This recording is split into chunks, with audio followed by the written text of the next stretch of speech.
This is a story about Oliver, the great Western engine.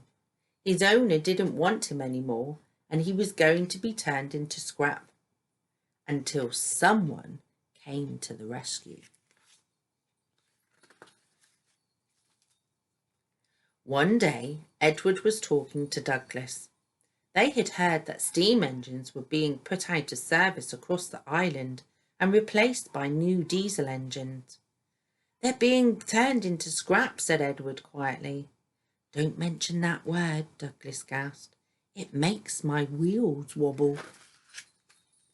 "I agree," replied Edward, "but the Fat Controller says he'll make sure there are always steam engines on the railway." "I'm glad we work for the Fat Controller," smiled Douglas. That night, Douglas was working. He had taken the midnight goods train to a station at the faraway part of Ireland, where only the diesels worked.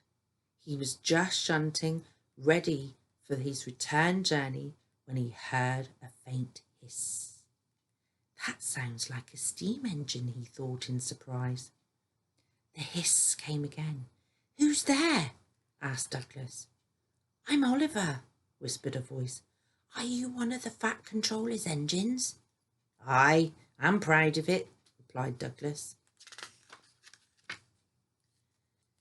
"Thank goodness," said the voice in the darkness. Donald could just make out a little Western engine. "This is my coach, Isabel, and brake van, Toad," said the engine. "We've run out of coal, and I have no more steam." "But what are you doing here?" asked Douglas. "Escaping from the scrapyard," replied Oliver, trembling. Douglas shivered. "I'll be glad to help you," he said. "We'll make it look as though you're ready for scrap, and I'm taking you away." The driver and fireman agreed to help too. Everyone worked fast. They took off Oliver's side rods, wrote out transit labels saying that he belonged to the Fat Controller, and chalked scrap all over him. "No time for me to turn around," panted Douglas. "I'll have to run backwards." Douglas and Oliver started out on their journey, but before they could leave the station, they were stopped.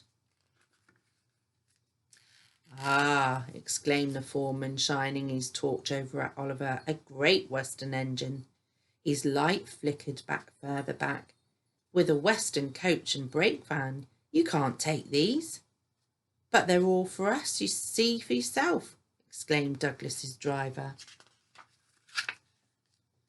Douglas's driver showed him the transit labels.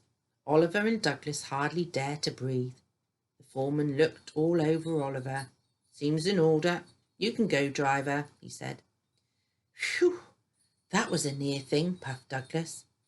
"We've had worse," smiled Oliver.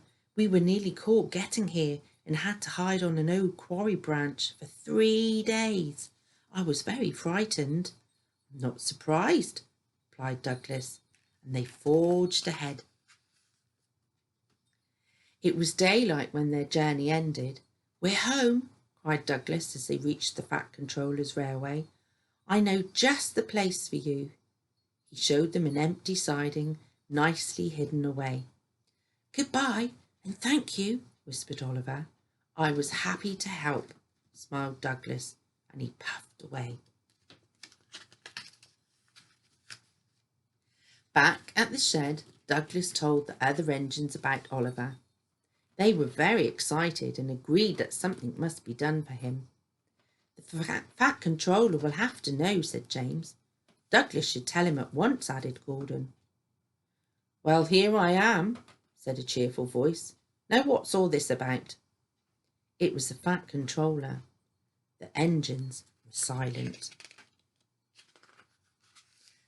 "Beg your pardon, sir, but we do need another engine," said Duck quietly at last.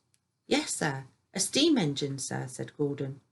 "We do indeed," replied the Fat Controller, "but I'm afraid that unless one is saved from scrap, there's little hope." "But, sir," burst out Douglas, "one has been." Who told you that, Douglas? Asked the Fat Controller. The engines looked nervously at each other. Sir, I saved him, muttered Douglas. You saved a steam engine? Exclaimed the Fat Controller.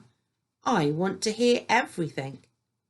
So Douglas told him how he had rescued Oliver, Isabel and Toad from the scrapyard, and when he had finished, the Fat Controller smiled. I'm proud of you, Douglas, he said. Oliver, Isabel and Toad are just what we need for Duck's branch line. Thank you, sir, replied Douglas, and all the engines cheered. The Fat Controller soon had Oliver, Isabel and Toad mended and painted in full Great Western colours. They're very happy on Duck's branch line. As Oliver puffs along the coast, he often thinks about what a lucky escape he had. If Douglas hadn't come to the rescue, things would be very different. Oliver is very grateful for Douglas and everyone at the Fat Controller's Railway for his lovely new home.